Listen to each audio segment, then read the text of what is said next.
মধ্যপ্রাচ্যে ইরান ও ইসরায়েলের মধ্যে চলমান উত্তেজনা যেন থামছেই না। 13 জুন শুক্রবার ইরানের সামরিক ও পারমাণবিক স্থাপনায় ইসরায়েলের বিমান হামলার পর থেকে শুরু হওয়া এই সংঘাত আজ টানা 7ম দিনে পৌঁছেছে।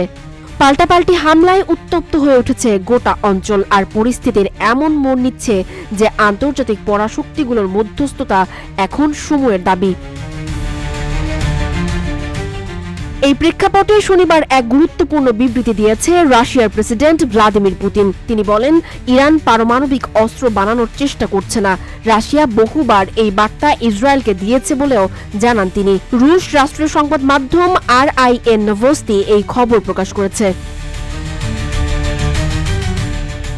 এর আগে রাশিয়ার উপপররাষ্ট্রমন্ত্রী মিখাইল বোগদানভ আল জাজিরাকে দেয়া সাক্ষাৎকারে জানান, RICL TMX যুগের পর যুগ স্থাপনা থাকে মজবুত। ইরান ইসরায়েল যুক্তরাষ্ট্রের মধ্যে চলমান উত্তেজনার নিরসনে রাশিয়া মধ্যস্থতা করতে প্রস্তুত, তবে এ বিষয়ে রয়েছে ভিন্ন মত।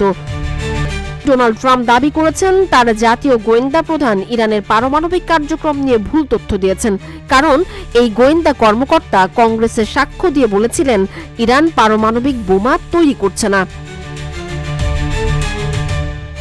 এদিকে এই সংঘাতের প্রতি মুহূর্তে পরিস্থিতি বদলাচ্ছে। আন্তর্জাতিক পর্যবেক্ষকরা বলছেন, সংকট এখন এমন পর্যায়ে পৌঁছেছে যেখানে শুধু কূটনৈতিক পদক্ষেপই পরিস্থিতি সামাল দিতে পারে।